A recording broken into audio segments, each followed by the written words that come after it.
आपके साथ मैं हूं मीनाक्षी जोशी। नमस्कार, आपके साथ मैं हूं सुरभि शर्मा। सुबह के 9 बजे हैं और हम आपके लिए लेकर आए हैं सुबह 9 बजे की 9 बड़ी खबरें। आज हम आपको दिखाएंगे चुनाव प्रचार में चौथी बार मंच से क्यों भड़के नीतीश कुमार, बिहार की चुनावी जंग में ओवैसी ने क्यों लिया मोहन भागवत का नाम, और हिंदुत्व के मुद्दे पर क्यों लड़े बीजेपी और उद्धव ठाकरे।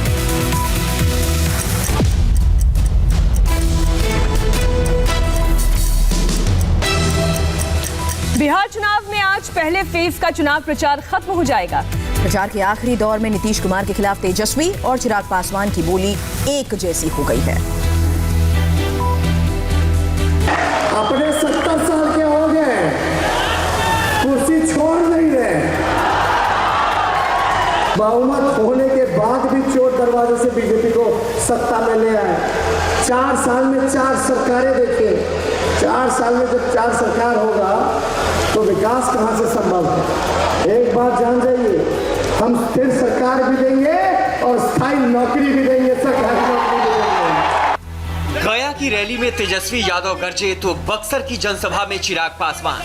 नेता दो, पार्टी दो, लेकिन मुद्दा एक। बिहार में चुनाव प्रचार के दौरान अब विपक्ष नीतीश कुमार को युवा विरोधी मुख्यमंत्री साबित करने की कोशिश कर रहा है। यहाँ पर 5-5, 6-6 साल तक डिग्री नहीं देते। क्यों नहीं देते? कि भैया अगर डिग्री दे देंगे तो कल को रोजगार मांगेगा। कहाँ से रोजगार देंगे मुख्यमंत्री? मुख्यमंत्री ने तो मना कर दिया ना कि यहाँ पर कारखाना नहीं खुल सकता। जानते हैं ना आप लोग? तो फिर क्यों हम बिहारियों को दूसरे प्रदेश जाना पड़ता है? शिक्षा के लिए, रोजगार के लिए, स्वास्थ्य सेवाओं के लिए। क्यों? क्योंकि हमारे प्रदेश में एक युवा विरोधी मुख्यमंत्री है। बिहार में आज 71 सीटों पर इलेक्शन कैंपेन थम जाएगा। 28 अक्टूबर को पहले चरण का मतदान है और पहले फेज का चुनाव थमने से पहले आज सभी दलों का धुआंधार चुनाव प्रचार है। तेजस्वी की भागलपुर, खगड़िया, वैशाली और बेगूसराय में 13 जनसभाएं हैं, जबकि नीतीश कुमार की 3 और बीजेपी अध्यक्ष नड्डा 2 चुनावी रैलियां करेंगे। पहले चरण की 71 सीटों के लिए चुनाव प्रचार आज शाम को थम जाएगा। बिहार के मुख्यमंत्री नीतीश कुमार आजकल जहां भी चुनाव प्रचार करने जाते हैं उन्हें गुस्सा आ जाता है। नीतीश को कल चौथी बार मंच पर गुस्सा आ गया और वो भाषण सुनने आए लोगों पर ही भड़क उठे।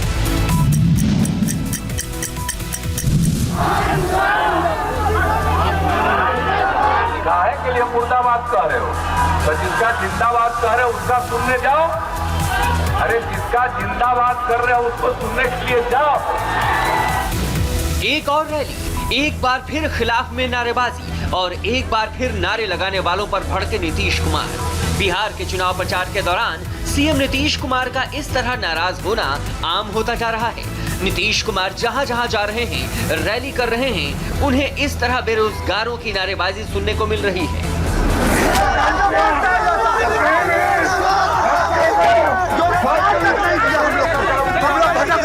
नेता चाहिए जमात का जैसा।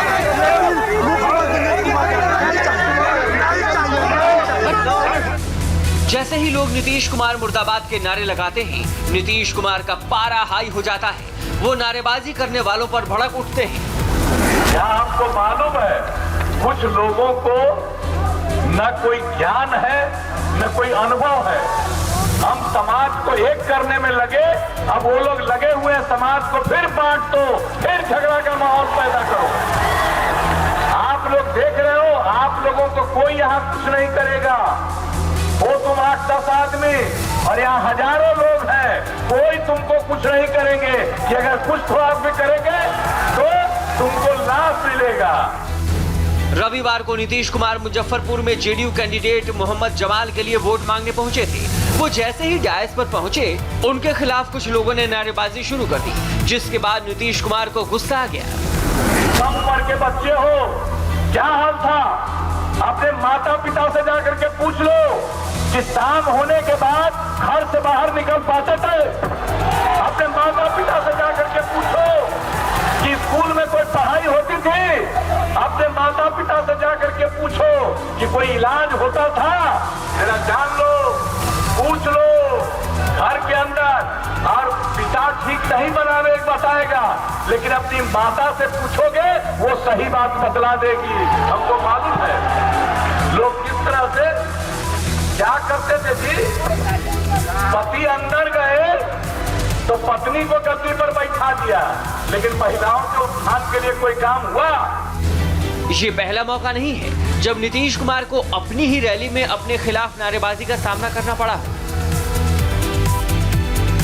नीतीश नारेबाजी कर रही जनता पर भड़के तो असदुद्दीन ओवैसी ने आरएसएस प्रमुख के बयान पर नाराजगी जताई। ओवैसी और भागवत के बीच ये जुबानी जंग सीएए के मुद्दे पर हुई। भड़काऊ बयानों की सियासत करने वाले ओवैसी ने बिहार चुनाव में एक बार फिर मुस्लिम कार्ड खेला। सीएए, एनपीआर और एनआरसी सबका नाम लिया और पूछा कि जब इन सब का विरोध हो रहा था तो आरजेडी और कांग्रेस चुप क्यों थे। नीतीश कुमार तो टाटा होने वाले हैं। नीतीश कुमार अब वही नीतीश कुमार घर में बैठने वाले हैं। मगर ये बात बताइए कि पूरे बिहार में आपने एनआरसी, एनपीआर के खिलाफ एहतजाज किया था? किया था ना? कितनों ने किया था? उठाइए एनपीआर, एनआरसी पर। सारे क्या राजद ने, कांग्रेस ने आवाज उठाई थी एनपीआर, एनआरसी के खिलाफ? नहीं उठाई थी क्या? जेडीयू तो मोदी के गोद में बैठे दूध पीते हुए। पूर्णिया में ओवैसी की रैली से पहले संघ प्रमुख मोहन भागवत ने विजयदशमी के मौके पर सीएए का मसला उठाया था। भागवत ने जो कहा ओवैसी ने उसका भी जवाब दिया। जो भारत के नागरिक है उनके लिए उसमें कुछ खतरा नहीं था, परंतु अब कानून का विरोध भी करने वाले लोग थे। राजनीति में तो चलता ही है।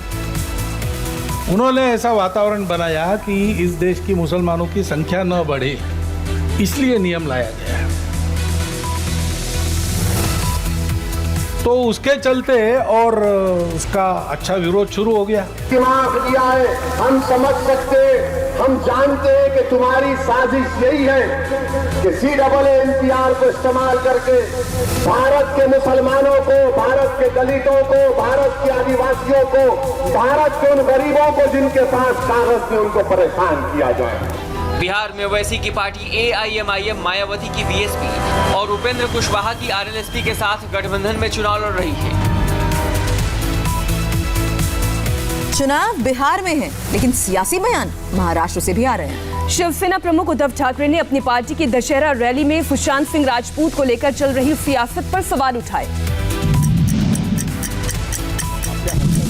शिवसेना की दशहरा रैली में उद्धव ठाकरे ने अपने विरोधियों पर चुन चुन कर वार किया। निशाने पर मोदी तो थे ही, कंगना रनौत को उद्धव ने रावण नाम दे दिया। शिवसेना की दशहरा रैली हर साल शिवाजी पार्क में होती थी, लेकिन कोरोना की वजह से इस बार शिवाजी पार्क मैदान के सामने सावरकर ऑडिटोरियम में हुई। ये लोग तारीख पर तारीख दे रहे हैं। जब से मुख्यमंत्री बना हूँ तब से रोज तारीख दे रहे हैं। जिस दिन से CM बना हूँ रोज कहते हैं आज सरकार गिर जाएगी, कल सरकार गिर जाएगी, सरकार गिरेगी। मैं उनको आज भी कहता हूँ हिम्मत है तो सरकार गिरा कर दिखाओ। 42 मिनट के अपने भाषण में उद्धव ठाकरे ने हिंदुत्व से लेकर कोरोना तक हर मुद्दे पर अपने विरोधियों को घेरा। कोरोना आया तो घंटी बजाने लगे, थाली पीटने लगे, यही आपका हिंदुत्व है। मुझे किसी ने कहा कि अगली बार फ्रॉग जंप करने के लिए बोलेंगे। मुंबई को पीओके कह रहे हैं, घर पर खाने को नहीं मिलता है और यहाँ मुंबई में आते हैं। ये रावण की औलाद है। आप महाराष्ट्र की बदनामी कैसे कर सकते हैं? उद्धव ने सुशांत सिंह राजपूत के मसले पर भी बोला और अपने बेटे आदित्य ठाकरे का बचाव किया। मुंह में गोबर भर भर कर, गोमूत्र भर भर कर महाराष्ट्र और आदित्य के खिलाफ बोला, बदनामी की, लेकिन हमारे हाथ साफ हैं। उद्धव ठाकरे के हमले के बाद बीजेपी ने पलटवार किया और कहा कि सावरकर का अपमान करने वालों के साथ हाथ मिलाने वाले उद्धव बीजेपी को हिंदुत्व का पाठ न पढ़ाएं। बिहार की तरह जम्मू कश्मीर में भी सियासी खेल खूब खेले जा रहे हैं। महबूबा मुफ्ती के एक बयान को लेकर कल जम्मू में ऐसा हंगामा हुआ कि उस पर काबू करने में प्रशासन के पसीने छूट गए।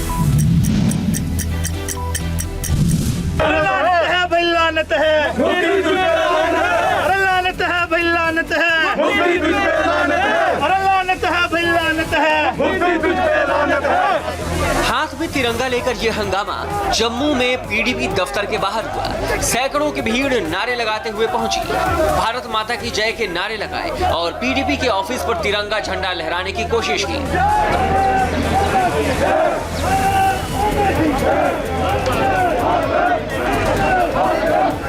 प्रदर्शनकारियों की भीड़ बढ़ती गई, हंगामा बढ़ता गया और जब झंडा लगाने की इजाजत नहीं मिली तो गुस्सा सरकार और प्रशासन पर फूट पड़ा। आप सबके सामने क्लियर हो गया, हमारा यही मकसद था। हमें पहले ही पता था यहाँ सरकारी अमला और एडमिनिस्ट्रेशन जो है हमें ये तिरंगा नहीं लगाने देगी। ये पूरे भारत को एक क्लियर मैसेज गया कि 370 तो हट गई है, लेकिन अभी भी जो है इस देश में वो लोग बैठे हुए हैं जो भारतीय तिरंगे से नफरत करते हैं। और ये जो है आप सबके सामने 23 अक्टूबर को महबूबा मुफ्ती ने धारा 370 बहाल होने तक तिरंगा नहीं उठाने का ऐलान किया था। कुछ सामाजिक संगठनों ने ये प्रदर्शन महबूबा के उसी बयान के विरोध में किया। लानत है, लानत है भाई, लानत है, अरे लानत है भाई, लानत है। यूपी के बुलंदशहर में ओवैसी और भीम आर्मी के बीच झड़प हो गई। भीम आर्मी ने आरोप लगाया है कि उसके काफिले पर गोलीबारी भी की गई।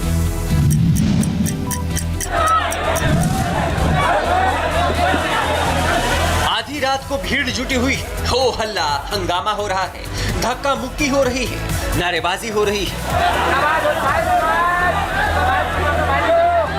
यूपी के बुलंदशहर में 3 नवंबर को विधानसभा उपचुनाव होना है, लेकिन कल AIMIM और चंद्रशेखर आजाद की पार्टी आजाद समाज पार्टी के समर्थक आमने सामने आ गए।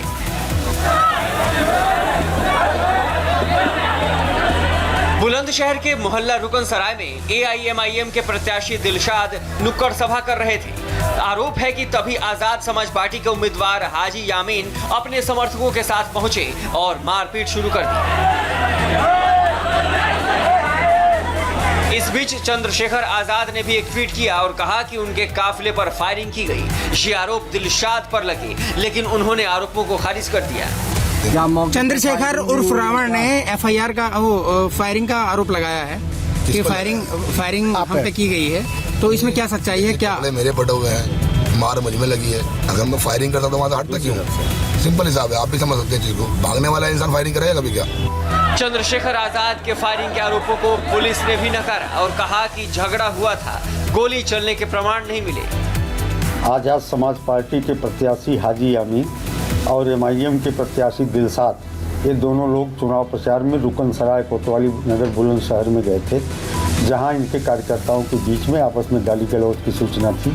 आजाद समाज पार्टी के चंद्रशेखर आजाद पर हमले की बात और फायरिंग की बात चलाई जा रही है, जो किसी भी तरह से अभी तक पुष्टिकारक नहीं है। फिलहाल AIMIM के उम्मीदवार को प्रशासन ने 2 पुलिस वाले मुहैया करवा दिए। उत्तर प्रदेश के फतेहपुर में खनन माफिया के 2 गुटों के बीच जबरदस्त गोलीबारी हुई है। घटना का वीडियो सामने आने के बाद पुलिस एक्शन में। पहले पत्थर चले, फिर गोलियां चली। मारा गोली,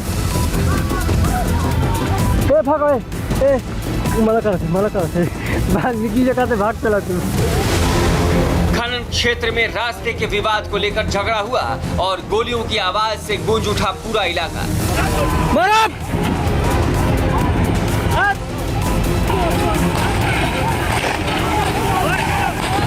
मारो,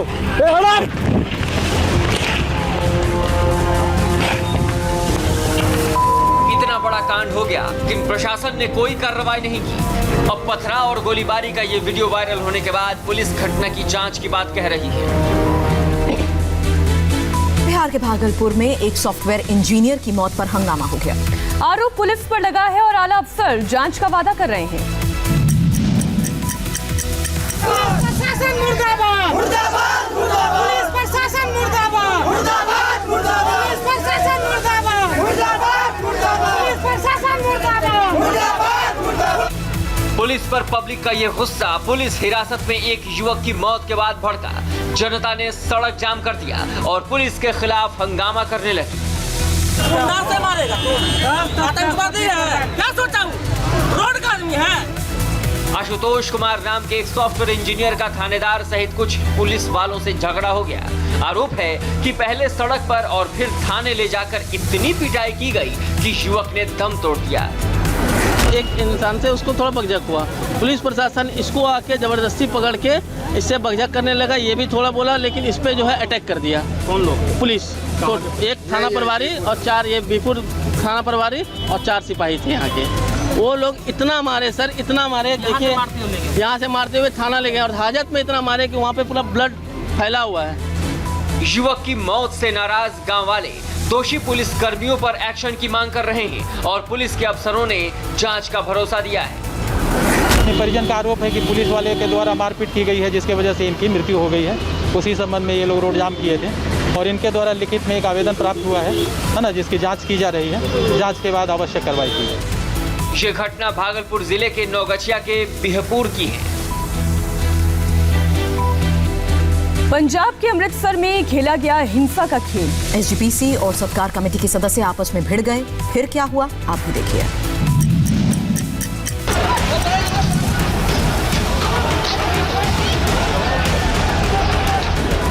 तलवारें चली, लाठी डंडे चले। पंजाब के अमृतसर में शिरोमणि गुरुद्वारा प्रबंधक कमेटी टास्क फोर्स और गुरु ग्रंथ साहिब सत्कार कमेटी के लोग आपस में भिड़ गए। दोनों पक्षों से कई लोग इस हिंसा में घायल हुए।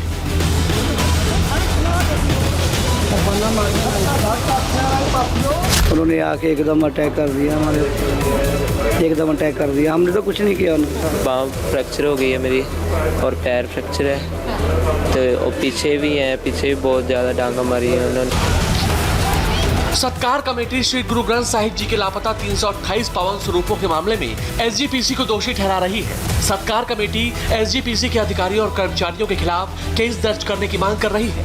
इसी मांग को लेकर सत्कार कमेटी के लोग एसजीपीसी के दफ्तर के सामने धरना प्रदर्शन कर रहे थे। इस बीच बहस और कहासुनी शुरू हो गई, जिसने देखते ही देखते हिंसक रूप ले लिया।